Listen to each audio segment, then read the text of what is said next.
science. This evening, Alastair Campbell considers self-doubt, arguing that it doesn't have to be a crippling experience, it can be a creative one. Where there is doubt, there is no doubt. I don't know where that saying originates, but I heard it first from a good friend and famous football manager, Sir Alex Ferguson. He uses it for transfers and team selections. I've used it for a multitude of decisions in my life, like whether or not to work for Tony Blair. Not just doubt either, but self-doubt. Cue hollow laughter from some of you. Did they just say Alastair Campbell? What does he know about self-doubt? This man who in Downing Street seemed to have self-confidence to a fault, and who would surely think of doubt as a sign of weakness, a fear never to be admitted.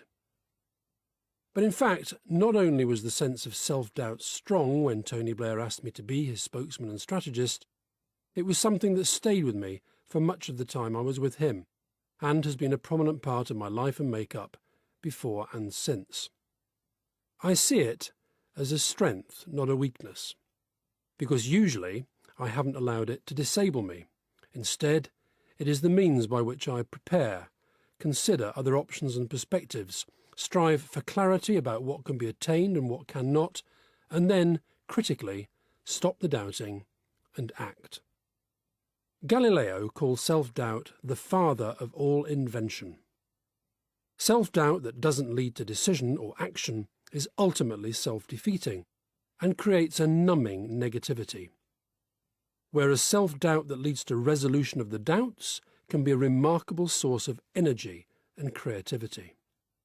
I am a depressive. When self-doubt is of the negative kind, I'm in a depressive mindset. When it's a source of energy and creativity, then the words of Galileo seem both valid and wise. So for all these reasons, when Tony first asked me, I asked for a month to think about it. Linked very much to the self-doubt were the scars of my nervous breakdown in 1986.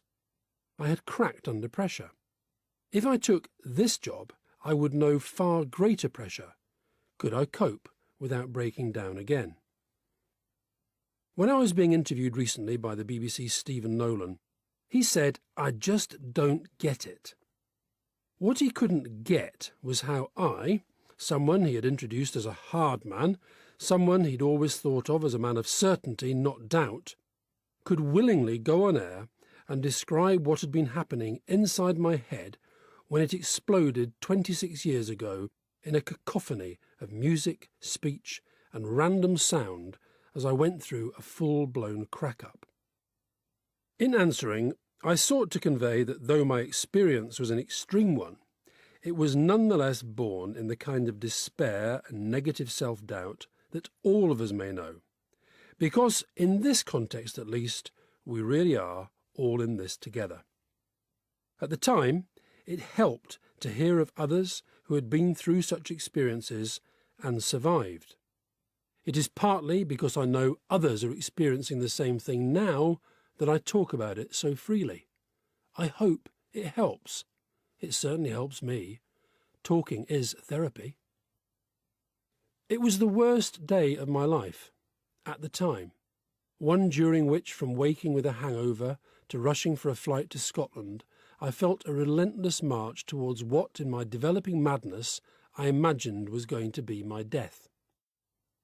You will know by now that I didn't die, which may be a disappointment to some. Instead, I was arrested by 2 kindly plainclothes policemen and taken into custody, where my madness saw me strip naked and draw messages on the walls of my barren Hamilton cell. A doctor arrived and, on condition I sought help, I was taken to Ross Hall Hospital in Paisley. I was sedated, slept, and after several scary days of paranoia, shakes from alcohol withdrawal, and engagement with a kindly psychiatrist called Ernest Benny, I began the slow road to recovery. It's a road I continue to tread. I now look back on March the 7th, 1986, not as the worst day of my life, but as the best. I faced up to problems, like alcohol. I admitted to obsessions, like politics and a desire to see the back of the Tories. I came to understand what really mattered: beliefs, values, friendship. Above all, perhaps, the people I had not been kind to, as I allowed myself through overwork, overdrink, monomania, to be sucked into a vortex of self-destruction, which of course left others, caught up in its wake, also close to destruction. The media tends to delight in black and white, one-dimensional images, caricatures almost. So once I set a tone of being a fairly tough-minded press secretary, its picture of me was never going to allow space for self-doubt. Yet how could a mind that cracked once not know about self-doubt? In fact, how could any mind, if being honest with itself, not know about it? It's the most complicated, the most sensitive part of our being. To lack self-doubt is to lack humanity, for it's this that compels us to pose the questions that need answers. I've learnt lessons from my breakdown, and from the depressions since. Try to get good out of anything bad is one of my life maxims. When you're talking about depression and that strange feeling of being simultaneously dead and alive, you have to get something good from the bad. Otherwise, you really do find yourself asking, what is the point? And that is a dangerous place to be. I'm the same person I was in 1986. I don't drink like I used to, but I still get depressed, can still be self-obsessed, obsessive, brooding and introspective, and can still be riddled with self-doubt at times about what I do and why I do it, not to mention what I don't do and why I don't do it. And here is perhaps what the BBC's Stephen Nolan found difficult.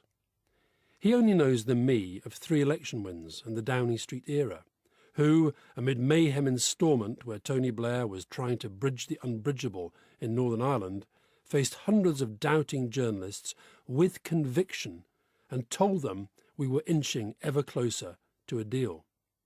The me who offered the chance to go into the Hutton inquiry via the back door to avoid loud-hailing protesters insisted on going through the front door and past them. But didn't I have doubts on such occasions? Of course I did. During that Hutton inquiry, for example, doubt that if I didn't give a good account of myself, I might bring about not only my own demise, but the government's. Doubt that I was putting my family through all kinds of hell during my absences, but also during times together when on holiday we were invaded by friendly lawyers and hostile journalists, the latter scenting blood. And did I lie awake and wonder if we could have done something differently so that Dr. David Kelly did not feel his only option was to take his own life? Yes, I did. Benjamin Franklin once said, "By failing to prepare, you are preparing to fail." But by the time I walked through the protesters, I had prepared. I had faced up to the doubts, so I felt strong. Self-doubt became creative, enriching, liberating. The best preparation is always to ask the deepest and most difficult questions of yourself and to think deeply about the answers. The sleepless nights are part of the preparation. Not that this is meant to be said in a tone of triumph. One way forward may emerge, but still carry with it the clutter of self-doubt. If self-doubt waved a flag, its colour would be grey. Self-doubt remains an essential part of my makeup, but, as I think I've made clear, ultimately I see it as a strength, not a weakness. My partner Fiona is forever asking, why can't you just be happy? But it's not that simple. In my little e-book, The Happy Depressive, that's me, I advance a rather dark theory, that we don't really know if we've lived a happy life until we're near its end. Perhaps that is a non-believer's way of trying to stick to values that keep us broadly on the straight and narrow. Which brings us to God. Now there's an area riddled with doubt. I was raised to believe, but soon gave it up. It flickers now and then, like when my friend Philip Gould died recently, aged just 61, and I saw the faith resonating from him and comforting him, and in what he called the death zone, giving him an equilibrium he lacked for much of his life. But then my rational mind kicks in. Where there is doubt, there is no doubt. This time, doubt turned me against the proposition, not for it. Although, as Philip used to tease, the door is never closed. Believers in my family are convinced I will do God before I go. Tony Blair always said he was sure I was deeply religious deep down, but worried I might become an Islamic fundamentalist. Finally, I want to emphasise what I alluded to earlier, that we really are in this together. If we think otherwise, we delude ourselves. A little bit of self-awareness, and we soon admit that when the lights switch off and the day closes down, we feel those twinges of self-doubt. Can I? Should I? Suppose I? Did I really? But that's normal. It's what we do with the self-doubt that matters. This goes for world leaders too. They are not exempt from self-doubt, whatever a crystal-clear soundbite or a beautifully delivered speech may convey. And probably they wouldn't last long as world leaders if they owned up to self-doubt too often. Remember how long Barack Obama took to decide on his policy for Afghanistan? His enemies accused him of dithering, but he was going through his doubts, testing them, casting them aside, settling finally for what he hoped, and how could it ever be more than hoped, would work. Before Obama, Bill Clinton, he knew all about self-doubt. The key word is halt, he once told me. It means stop, but it also means hungry, angry, lonely, tired. An American president won't go hungry, but he or she will get angry, lonely, tired, do things they shouldn't. Tony Blair was a conviction leader, but that didn't mean he lacked self-doubt. I recall once in opposition when he feared that the big beasts John Prescott, Gordon Brown and Robin Cook would never accept him as they had his predecessor John Smith. That was self-doubt, and I often saw it. But it was all part of constant self-examination, which ultimately led to an inner strength. I can recall the exact moment the last vestiges of self-doubt about taking up Tony's offer of becoming his press secretary vanished. It was when he told me he intended to launch a review of Labour's constitution, which he hoped would replace the old socialist Clause 4. Later, as he prepared to announce this to the Labour Party conference, he asked me what were the chances this could kill his leadership by the end of the day. I said about 10%. It was a risk, but one worth taking. Here was Galileo's old maxim at work: self-doubt, the father of all invention.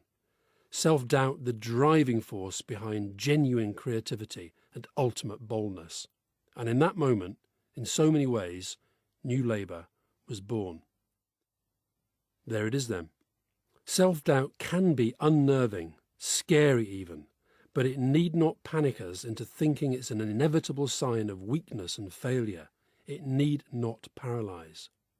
It offers the chance to slow down, think, work through, test, face alternatives, be realistic about what can be achieved, and then to act.